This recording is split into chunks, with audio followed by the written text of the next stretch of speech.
welcome to Critical Political. I'm Corey, and you're watching The Political Void. This week, we are delving into the 4th of July on this 250th birthday of my country, the United States. Here we go.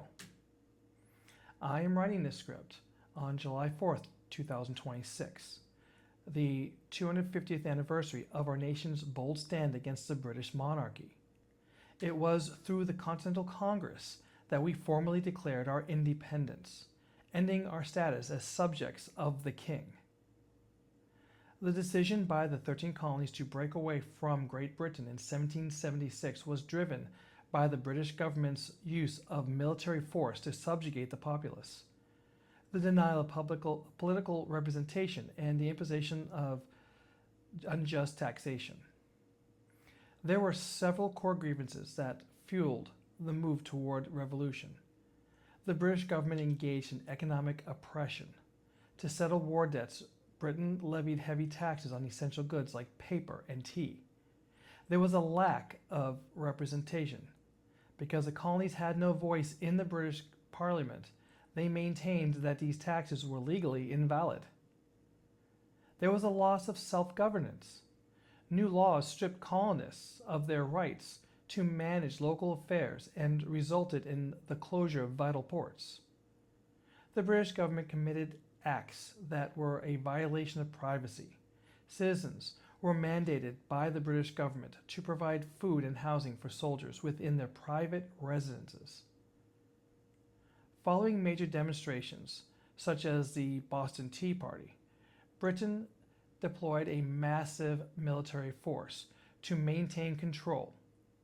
While armed conflict began in 1775, it wasn't until 1776 that the colonists concluded that total separation was the only way to secure their liberty. To explain this rupture to the international community, Thomas Jefferson authored the Declaration of Independence in July 1776, a document that defined fundamental human rights and cataloged the king's various offenses against the American colonies. By the way, this video is sponsored by the like button. Click it below to find out more. In his farewell address, George Washington presented several vital cautions intended to safeguard the stability of the young republic, focusing on the hazards of partisan groups, external interference, sectionalism, and the weight of significant national debt. His warnings were deeply rooted in a desire to ensure the longevity of the American experiment by addressing internal and external threats to national unity. Regarding domestic and international stability, Washington emphasized specific points. He cautioned that the international factions would fracture the nation, warning that ambitious individuals might exploit party allegiance to grab power and prioritize personal vengeance over the common welfare. Specifically, he feared the baneful effects of the spirit of party, predicting that hyper-partisanship could eventually lead to a frightful despotism, where the interests of a political party are placed above those of the country.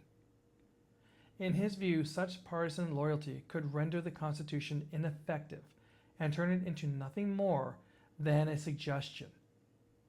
He also expressed concern that these party politics would transform the capital into a chaotic environment, driven by special interests rather than ideas. Furthermore, Washington advised against lasting international alliances, arguing that intense emotional ties or animosities toward other states could compromise American autonomy and pull the country into needless conflicts. He warned that foreign influence is one of the most baneful foes of Republican government. Washington called for citizens to prioritize the country's collective well-being over regional loyalties, expressing concern that geographical rivalries between North, South, East, and West could dismantle the Union.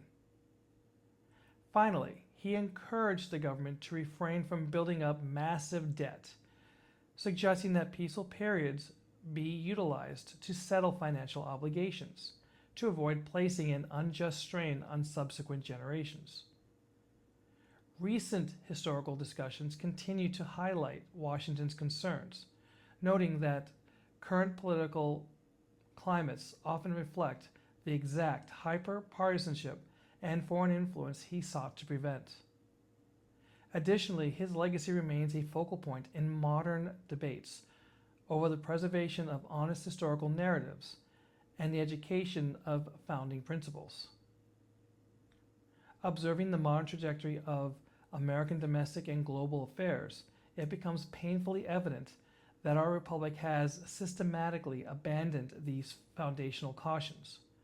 We found ourselves in a precarious state of affairs where the very fabric of our system is buckling under the ultimate stress test imposed by the current administration, a situation that should ignite profound alarm within every citizen. The spectacle of our government unraveling at its institutional seams is now visible even to the international community. Furthermore, the national economy has delved into a self-perpetuating cycle of corruption, where blatant bribery secures government interventions that serve only to prop up elaborate Ponzi schemes for the elite. The two-party framework persists in stifling diverse perspectives, fostering an environment of corruption where corporatist figures operate with only superficial distinctions between red and blue ideologies.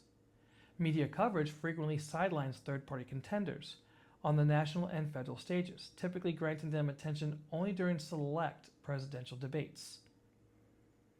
Our international military engagements often prioritize American economic advantages over ethical considerations. Furthermore, intelligence operations frequently intervene in the governance of foreign nations to secure outcomes that favor U.S. corporate interests. We often empower leaders who are willing to exploit their own populations for our gain, only to rebrand them as adversaries when they no longer serve our purposes or conflict with our allies. The expansion of policing has transformed ICE into a publicly funded private army that engages in the harassment, arrest, and even kidnapping of individuals from their communities and residences. Simultaneously, new executive orders and legislative efforts aim to strip women of fundamental rights, including economic equality, voting, and bodily autonomy. We are also witnessing the criminalization of poverty alongside the dismantling of tax-funded social benefits. Furthermore, proposed ableist policies threaten to relegate our disabled neighbors to decay within underfunded institutions. To prevent the collapse of our great experiment and fight back against these injustices, we must raise our voices. It is imperative that the current administration understands our resolve to declare independence once more, only this time from a self-inflicted tyranny designed to enrich oligarchs rather than serve the common good. As you enjoy the holiday festivities, whether attending barbecues or witnessing the fireworks displays that symbolize the struggles and sacrifices made for our liberation from a self-serving monarchy and parliament, reflect on the significance of the day. 2.5 centuries later, history appears to be repeating itself. Keep this in mind when you cast your vote. We are currently facing a compliant legislature and an influential class of millionaire, billionaire, and trillionaire oligarchs who are hell-bent on gaining through the exploitation of everyone else. American author and journalist P.J. O'Rourke said, "There are 27 specific complaints against the British Crown, set forth in the Declaration of Independence. To modern ears, they still sound reasonable, in large part because so many of them can be leveled against the federal government of the United States." That's all for this week. Until next time, remember, silence is compliance. Your voice is vital. Stand up, speak out, strike back. They don't know what they started. If you appreciate this content, please like, share, and subscribe. For updates, ring the bell. Your support truly helps the channel.